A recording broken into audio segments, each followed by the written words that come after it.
इस ज्ञान मार्ग में गीतों, कविताओं, डायलॉगों आदि की जरूरत नहीं है। यह सब भक्ति मार्ग में चलता है। ज्ञान मार्ग में ज्ञान की गंगाएं बह रही हैं और ये जो है ये परमात्मा के आशीर्वाद से। यहाँ तो है समझ की बातें, हर बात बुद्धि में समझना है और है भी बहुत सहज, यानी वह ज्ञान बहुत सहज है। एक भी पॉइंट से मनुष्य पुरुषार्थ करने लग पड़ते हैं। मीत सुनने की व कविता बनाने की कोई जरूरत नहीं है। ग्रस्त व्यवहार में रहना है, धंधा धोरी करना है। बाप कहते हैं वह सब करते तुम मेरे से वर्षा कैसे ले सकते हो। वह समझाते हैं उठते बैठते सब कुछ करते चुप रहना है। अंदर में विचार चलता रहे। बाप ने समझाया है, बात बिल्कुल सहज है समझने की। नई दुनिया को पुरानी दुनिया होने में समय लगता है, फिर पुराने से नई बनने में इतना समय नहीं लगता। जो नई दुनिया बनेगी वो बाबा कह रहे हैं बहुत जल्दी बनेगी, इसमें ज्यादा समय नहीं लगेगा। फिर पुराने से नई बच्चों को समझाया गया है। बाप नई सृष्टि रचते हैं, फिर पुरानी होती है। सुख और दुख की दुनिया बनी हुई है जरूर है, परंतु सुख कौन देते हैं, दुख कौन देते हैं, यह किसको पता नहीं। बनी बनाई भी जरूर है। इस चक्र में हम निकल नहीं सकते। उसको कहा जाता है ड्रामा। नाटक के बदले ड्रामा कहना अच्छा लगता है। नाटक जो होता है उसमें बदल सदल हो सकती है। कोई को निकाल सकते हैं, कोई को ऐड कर सकते हैं। आगे भी नाटक थे। 22 तो अब निकले हैं। 22 में जो फिल्म शूट हुई वही रिपीट होगी।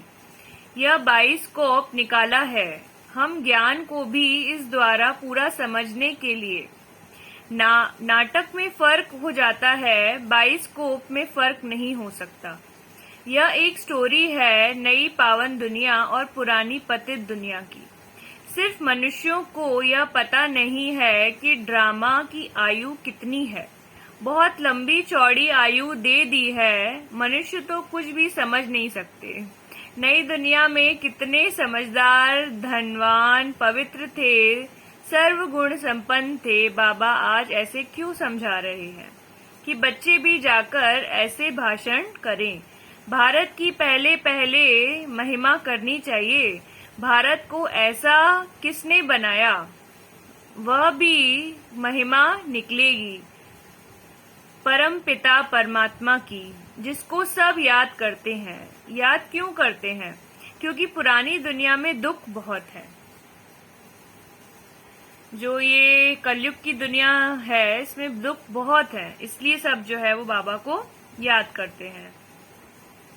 दुख देने वाले 5 विकार ही हैं। सतयुग त्रेता को सुख धाम कहा जाता है, वह है ही ईश्वरीय स्थापना। ये जो मोह माया है, ये जो विकार हैं, यही आपको दुख दे रहे हैं। अगर आप इनसे बाहर निकल गए तो फिर आपको कोई दुख नहीं है।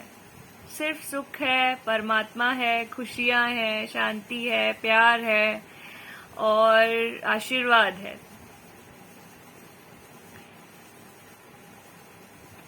यह फिर है असुरी स्थापना, जिसमें मनुष्य 5 विकारों में फंस पड़ते हैं। समझते भी हैं बाप ही लिबरेट करते हैं। जो लिबरेटर है वह फंसाने वाला थोड़ी होगा। उनका नाम ही दुख हरता सुख करता है।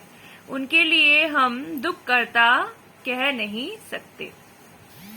यह किसी को पता नहीं है कि यह दुख देने वाले 5 विकार ही हैं, जिसको ही बाप आकर छुड़ाते हैं।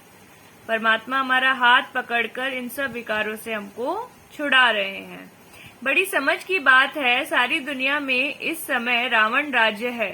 सिर्फ लंका की बात नहीं है। मनुष्यों के अपने अपने विचार हैं।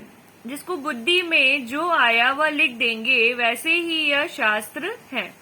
अपना अपना शास्त्र बना देते हैं, मनुष्यों को कुछ पता नहीं है।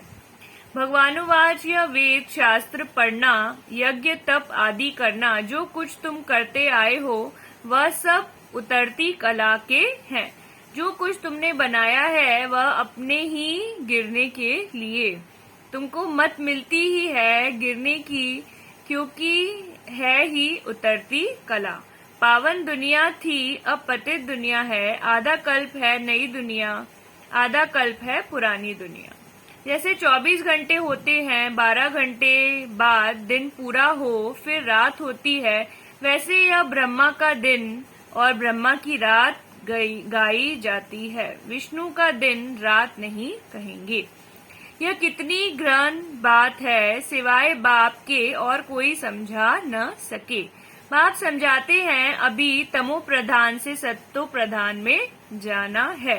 अभी अर्जुन अपनी बादशाही थोड़ी स्थापन हुई है। बाप कितना सहज बच्चों को समझाते रहते हैं, सिर्फ शिव बाबा को याद करना है, तमो प्रधान से सतो प्रधान बनना है। यह बातें भी तुम अबलाएं ही समझा सकती हो। नई दुनिया और पुरानी दुनिया, नई दुनिया को रचने वाला है बाप। दुनिया स्वर्ग थी, फिर नर्क किसने बनाया? रावण ने। रावण कौन है? यह राज भी तुमको समझाया है। कोई भी विद्वान पंडित आदि नहीं समझ सकते, वह तो कह देते जगत मिथ्या है, सब कुछ कल्पना है। तुम समझा सकते हो, अगर जगत बना ही नहीं है तो तुम बैठे कहाँ हो? यह जो वर्ल्ड रिपीट होती है उसकी पूरी नॉलेज चाहिए ना। नॉलेज न होने के कारण कह देते हैं सब कुछ मिथ्या है। जिसने जो सुनाया सो सत। तुम तो एक बाप में ही खुश होते हो। बाप तो बहुत अच्छी रीति समझाते हैं। बाप ने तो आधा कल्प का वर्षा दिया है, फिर रावण से हराया है। यह खेल बना हुआ है।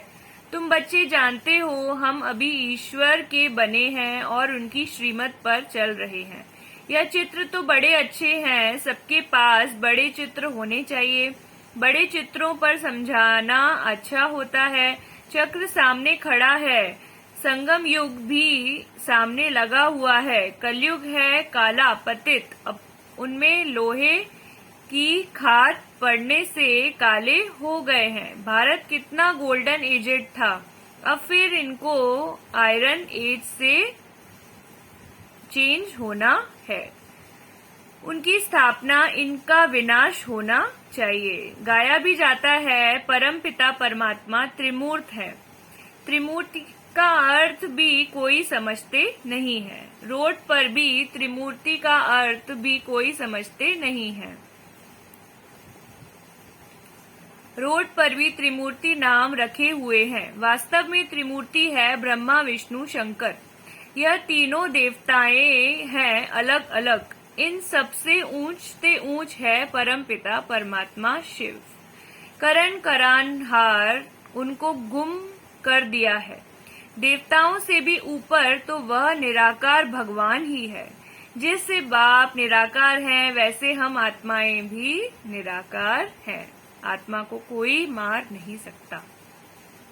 आत्मा तो अमर है, फिर हमको किस चीज का भय, किस चीज का दुख, किस चीज की खुशी, किस चीज। आत्मा जब अमर है तो हमको ये सब चीजें महसूस नहीं होनी चाहिए। हम यहाँ आए हैं पार्ट बजाने। लक्ष्मी नारायण की डायनेस्टी थी। एक दो को पिछाड़ी राज्य करते आते हैं तो स्वर्ग की महिमा सुननी पड़े। भारत कितना धनवान था, प्योरिटी, पीस, प्रॉस्पेरिटी थी, कभी अकाले मृत्यु नहीं होती थी। नई दुनिया थी, बाप ने ही नई दुनिया रची थी। बाप 16 कला बनाते हैं, कहते हैं मन मना भव मामेकम याद करो। यह है भगवानोवाच। उनको पतित पावन कहा जाता है। श्री कृष्ण को ज्ञान सागर नहीं कहेंगे, फिर गीत में श्री कृष्ण का नाम क्यों डाला है? कोई द्वारा साक्षात्कार हुआ कहेंगे, बस यह श्री कृष्ण का रूप है। दुनिया में तो अनेक प्रकार के मनुष्य हैं, किसी में भाव बैठ जाता है, फिर अपना लॉकेट बनाए गले में डाल देते हैं, गुरु का लॉकेट पहन गुरु को याद करते हैं। बस ईश्वर सर्वव्यापी है, फिर तो गुरु और ईश्वर में फर्क नहीं रहा। ऐसे ढेर हैं। बाप ने तुम बच्चों को पुरानी दुनिया और नई दुनिया का राज भी समझाया है। बाप बैठ नहीं दुनिया रचते हैं। अभी सब बाप को बुलाते रहते हैं, आकर पावन दुनिया स्थापन करो या हमको पावन बनाए ले चलो। धाम है दो, निर्वाण धाम और सुख धाम। सन्यासी तो मुक्ति के लिए नॉलेज देते हैं, जीवन मुक्ति के लिए दे नहीं सकते। तुम देवी देवता धर्म वाले हो, जो पुजारी बने हो, फिर पूज्य बनना है। श्री कृष्ण सतयुग का प्रिंस है, उनकी महिमा होती है, कुमार कुमारी की ही महिमा होती है, क्योंकि पवित्र है ना। नहीं तो श्री कृष्ण से राधे की महिमा ज्यादा होनी चाहिए, परंतु यह किसको मालूम नहीं। पहले राधा फिर कृष्ण क्यों कहते हैं? राधे कृष्ण, कृष्ण राधे मुश्किल कोई कहेंगे। समझते हैं बच्चा वर्षे का हकदार बनते हैं, इसलिए श्री कृष्ण की महिमा जास्ती है। यहाँ तुम सब हो बच्चे। बाप कहते हैं जितना पुरुषार्थ करेंगे उतना अपने लिए ही ऊंच पद पाएंगे। कल्प कल्पांतर के लिए बाप आत्माओं से बात कर रहे हैं। पुरुषार्थ से तुम ऊंच पद पा सकते हो। विलायत में बच्ची पैदा होती है तो खुशी मनाते हैं, यहाँ बच्चा पैदा हो तो खुश होते हैं। हर एक की रस्म अपनी अपनी है। तो बच्चों की बुद्धि में अब बैठा है कि बाप वर्षा देते हैं, फिर श्राप माया देती है। वह गॉड फादर स्वर्ग का रचेता है। श्री कृष्ण के लिए कभी कह न सकें, परमात्मा ही नर्क को स्वर्ग बनाते हैं। सहज ज्ञान और योग वही सिखलाते हैं। ऐसे ऐसे भाषण तुम कर सकते हो। गीता में श्री कृष्ण का नाम डाल खंडन कर दिया है। गीता का भगवान निराकार परमात्मा है, ना कि श्री कृष्ण। श्री कृष्ण तो रचना है, उनको भी वर्षा बाप से मिला। वह कैसे आओ तो समझाएं। किसी कोई भी बात उठाकर उन पर समझाने लग जाओ। पुरानी दुनिया नई दुनिया पर समझाने से उसमें सब आ जाता है। अभी अनेक धर्म है, उनके बीच आदि सनातन देवी देवता धर्म की स्थापना हो रही है। कितना समझाया जाता है, इन 5 विकारों को छोड़ो। घर में भी किस पर क्रोध नहीं करो। ख्यालात आने चाहिए कि जैसे कर्म हम करेंगे, हमको देख फिर और भी करेंगे। मैं विकारी बनूंगा तो मुझे देख और भी विकारी बनेंगे। बाप फरमान करते हैं अब पवित्र बनो, स्त्री को भी पवित्र बनाओ। कोई पर क्रोध मत करो, तुमको देख वह भी करने लग पड़ेंगे। मेल तो रचेता है तो स्त्री को भी समझाना चाहिए। फिर अगर तकदीर में ही नहीं होगा तो क्या कर सकेंगे। समझाना है कि पवित्र बनो तो पवित्र दुनिया के मालिक बनेंगे। बाप समझाते हैं तुमने 84 जन्म कैसे लिए हैं। पहले तुम सतो प्रधान पावन थे, फिर रजो तमो बने हो। अब फिर तुम मुझे याद करो तो पावन बनेंगे। गीता के वर्षन ही भगवान कह रहे हैं। गीता श्री कृष्ण का नाम डालने से उनकी सारी जीवन कहानी खत्म हो जाती है। समझाने की भी हिम्मत चाहिए। बाबा समझाते रहते हैं, बच्चे समझते हैं। हम तो शिव बाबा को ही मानते हैं, उनसे ही कल्याण होना है। भूल करते हैं तो बाबा इशारे देते हैं, परंतु कई बच्चे लून पानी हो जाते हैं। लून पानी थोड़ी बनना है। समझाया जाता है कि ऐसे नहीं करो। कोई तो ऐसे हैं जो 1-2 का रिगार्ड भी नहीं रखते हैं। अपने से बड़ों को भी तुम करके बात करते हैं। सेंसिबल बच्चों को सर्विस का बहुत शौक होना चाहिए। फलाना सेंटर खुला है, हम उन पर जाकर सर्विस करें, बगैर कहे जो करें सो देवता। कहने से करे वह मनुष्य, कहने से भी न करे तो इच्छा। मीठे मीठे सिक्की लदी बच्चों प्रति माता पिता बाप दादा का याद प्यार और गुड मॉर्निंग। रूहानी बाप की रूहानी बच्चों को नमस्ते। हम रूहानी बच्चों की रूहानी बाप दादा को याद प्यार, गुड मॉर्निंग। शुक्रिया बाबा, शुक्रिया, बहुत बहुत शुक्रिया। ओम शांति।